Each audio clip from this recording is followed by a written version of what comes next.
So if we like them the same, we're going to do a heart. If we like the book better, we're doing that direction. And then that way, if we like the movie adaptation better. Little Women! We found a new version. I don't know how new it is, but new to us. It's new. Version it's of this that we just like all loved. Like we were like, oh, we'll try it because some people don't do it right. What? Wait. It's by PBS, which is the British. BBC. Paper Sisters. Ooh. Have you read the book? I have not read the book. I actually don't really want to, especially because you've watched the TV show now. I watched the adaptation, and I feel like it did a good job because I know the plot of the book. Like she knows about the book, but right? She so the TV show or miniseries, whatever it was, they did a good job like balancing the happy and sad parts of like growing up and life, and they gave Beth an actual character arc, and I connected very much with her. A little bit of a side you don't really get of Marmee, too. Like, her own personal struggles are super yeah, sweet. That was really sweet. You saw kind of, like, each of the girls in her, The male leads were better than the 1997 version. Oh my gosh, yeah. Yeah. So you get to talk more, because you've done both. I read the book and watched the PBS TV show. I'm always like, you need to read more classics.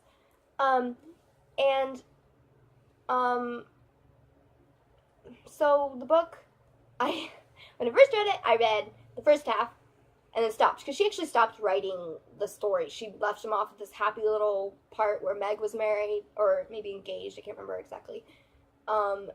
And all the girls were, growing up, and there was just, you kind of could just kind of predict what was going to happen later. And then she stopped writing. And then there's this part literally in the middle of my book that is like, well, everybody wanted me to write more, so I'm going to write more. And that's always a really bad clue. Never ask for sequel. And so then she just destroyed all their lives, Joe's life, really, and killed off people and made Amy finally grow up a little bit, which was good. And that kind of thing. So I basically read the first half and then stopped. And then way later, I was like, okay, I need to just finish it, and I read the second half. So I don't really like the second half at all, except for Professor Bear. I actually do like him. You guys can all argue with me in the comments if you want, but I actually do like him. I do not think Joe and Laurie could have gone together. I think they were really good as buddies, and I wish Laurie would have let it just stay that way. I love the PBS version of Professor Bear. So PBS, the miniseries, does that perfectly because they make you really like Laurie, really like Joe, really actually kind of like their dynamic together, but you also understand why Joe says no. And, Spider. There's a spider. Okay. We're sitting on the floor. Okay. He's staying over there. We'll just keep it surveillance. Oh, but what if it's Spider-Man? No, anyway. It's not radioactive. If it was radioactive, I know who to give it to. Okay, yeah. Go ahead. Okay. So the miniseries did that really well, where they make you like Laurie and Joe together, and then also understand why that doesn't work in real life. And then also Professor Bear was really sweet. Yeah, he's really cool. He's cool. So that's why I like both. Okay. Okay. Yeah. And I think I drew that. Yeah, because I have a box. So okay. Charlie in the Chocolate Factory. We have not seen the Johnny Depp version. No, we have the real version. You're so opinionated. I agree with you. Ooh! So I just say the things that you wouldn't say out loud. Okay. We loved the old one with Gene Wilder and his hair. Charlie.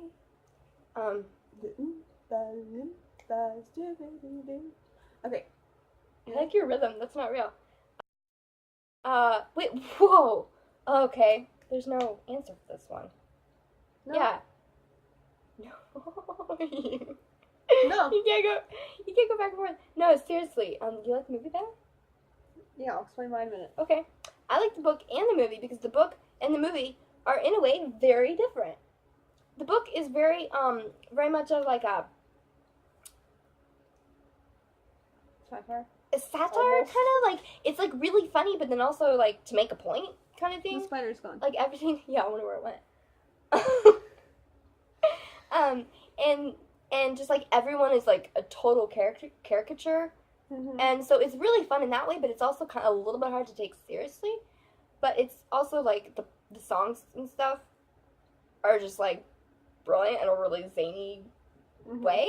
So it's, like, if you can handle that, it's really, really cool. And, like, it's fun when Dad reads it aloud to us and stuff. But then the book is just, like, it turns it into more of, like, more of a Peter Pan story or something feel to it, where it's more just twinkly and not quite so odd. And you kind of can identify with the people more because they're not so out there. Right, they're not caricatures of people. And so like the songs that come to mind and stuff are like, ah, instead of just being like ha ha ha. Yeah. So that's why I like both.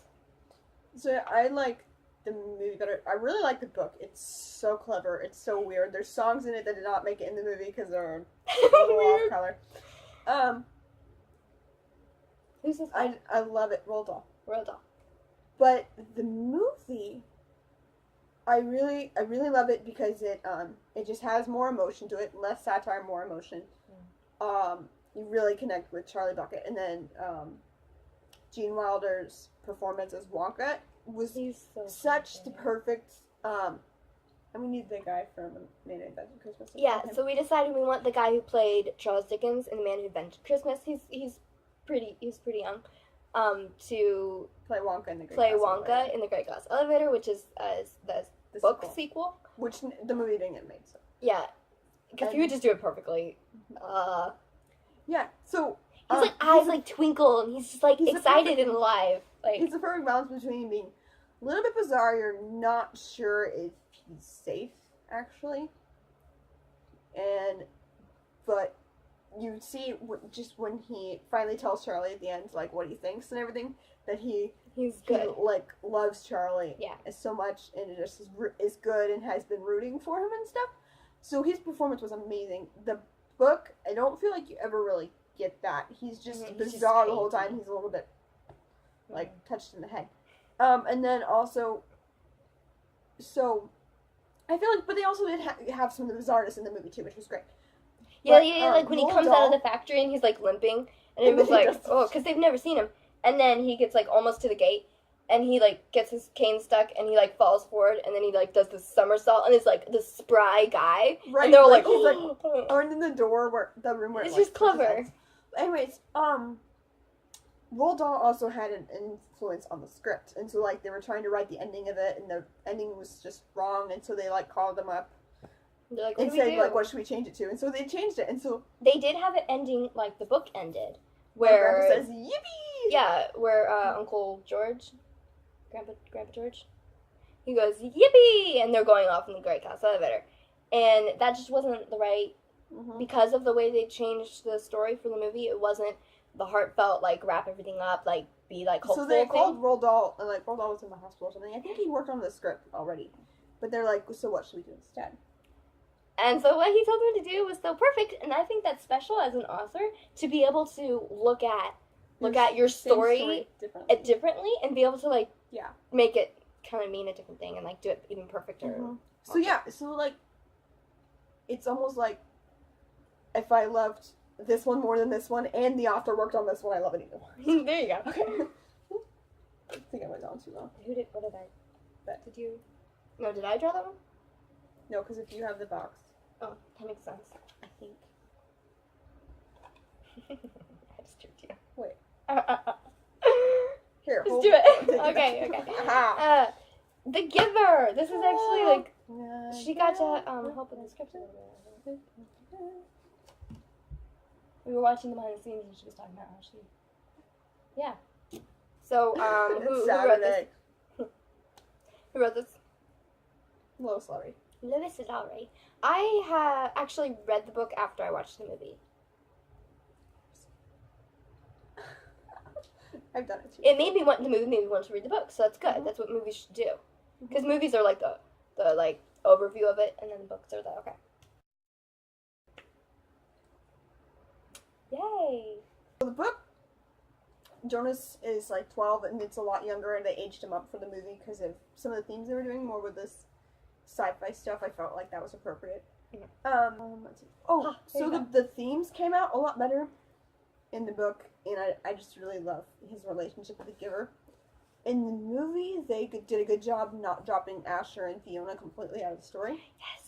Which, in the book, it actually made sense for them to drop Louis out. He's supposed to have a feeling of isolation, but in the movie, they kept them in.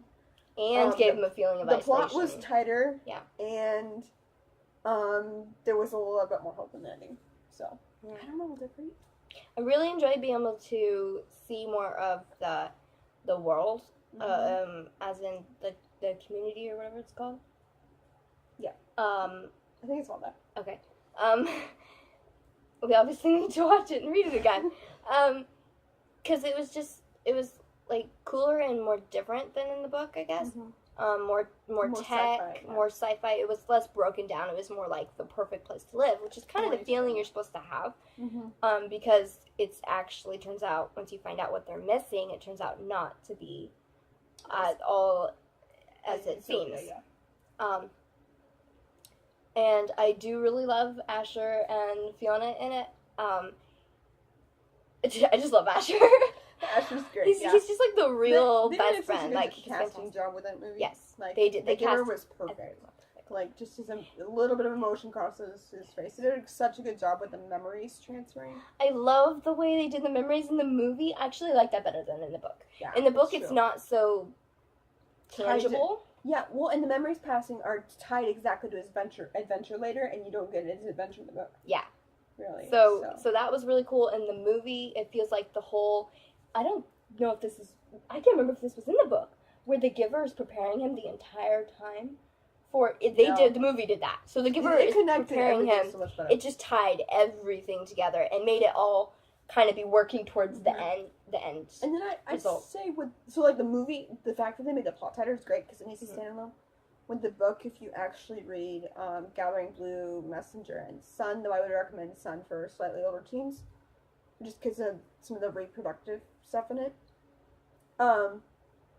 Those kind of give you a better feel of the theme and the world that's going on. So adds to it? It adds to it, yeah. It doesn't necessarily make the ending more satisfactory, I'll warn you. But, so I think it's great that the movie was that tight as far as the plot goes. Because it was standalone. It was the only thing, yeah. I just love the ending of the Giver movie, though, because it's, so much more hopeful, and, you get to see what's, just the moment when he breaks... Crying. Just the moment when he breaks through and everyone's, and starts having memories, it's just, yeah.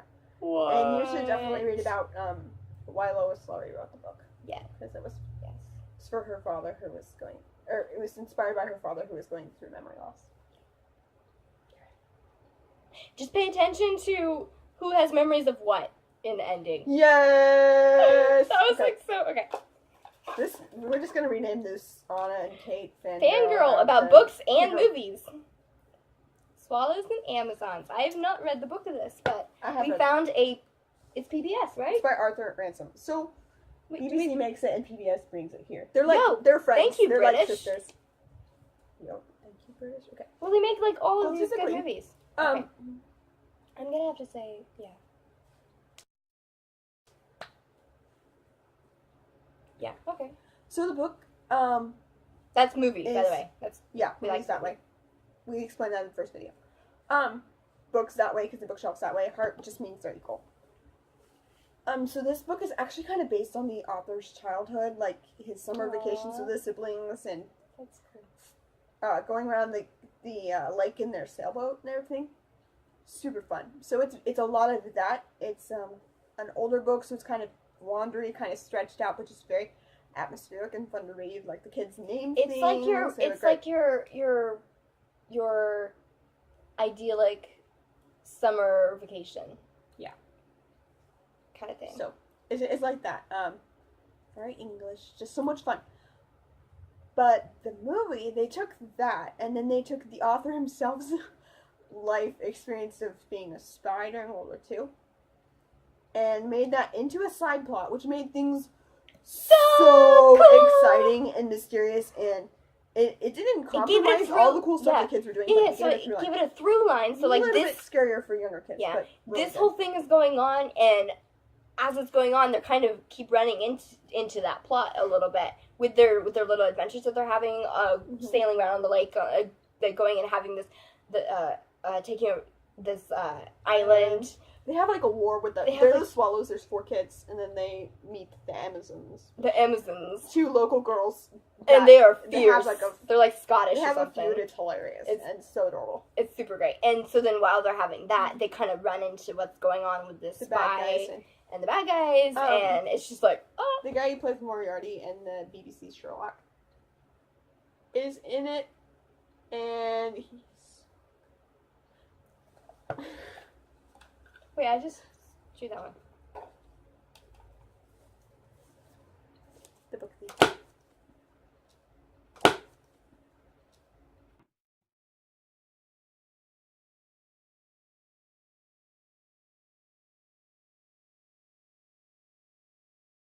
How are we gonna even do this? Let's skip it. We'll just.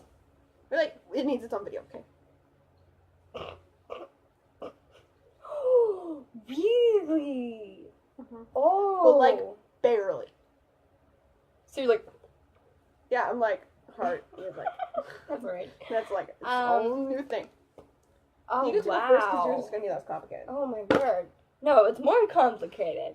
So I watched the movie first, and then we found out it was based off a book. Got the And book. so we got the book. Mom edited it for us with whiteout because it's more messed up. Because it has more language. Yeah, more language and some really violent Holocaust war scenes and like just sad stuff. actually she didn't take out any Holocaust scenes because they were so implied, but they still like broke my heart completely to read.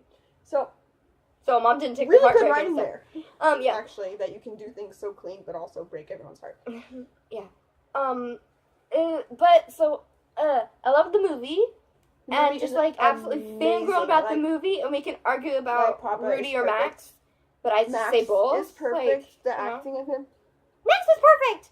Like, especially once you read the book. Okay, so then we read the book and we're like, Papa these people is totally Papa in the movie. And Mama, and just like Lisa was amazing. Like, so if you watch the movie, you can think she's a little bit like wooden almost, and then you read the book and you find out her backstory and like her mom was that she was a communist wooden who was arrested, and then she's actually going through a ton of like PTSD and really weird childhood that nobody ever talks without about, it freaking us out, actually. So like it never actually says anything much. It never really describes her backstory. It's just kind of hinted it's implied, but it explains her so much. So she's a foster child who is sent to live. It's in the middle of Germany during World War II, and she's sent to live with these people who have before taken in kids, mostly for the money. Mostly for the money, because but they are gentle people. They are gentle, kind people who kind of sort of you kind of get the idea that with the other kids, they've kind of rehabilitated them, sort of.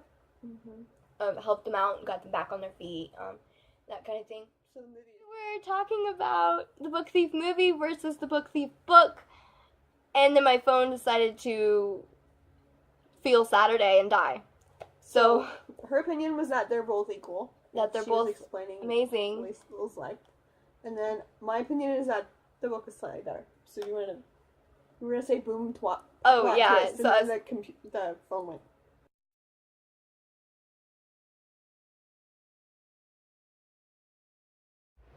So the phone died again, and we're on a different one. So she was saying why she likes the Book Thief book a little bit better than the movie. So the movie was pretty much perfect. We went on for a really long time about it. But the book gave me a better feeling of like the historical situation and the plight of the Jews, some more of Papa's character development and stuff. He's so cool. And Rudy as well. Yeah, Rudy was a much bigger character than in the movie. But in the book, I understood like Max so much better because we get some more of his backstory, and then he actually writes a book for Liesl, and it's like in there with illustrations. So the book just has a lot. Yeah, that was a sad thing that was missing from the movie, but it makes sense that they had to take it out. But yeah, but the book had a lot more, so that's why it's a little bit better. A little bit, just a little bit out of both.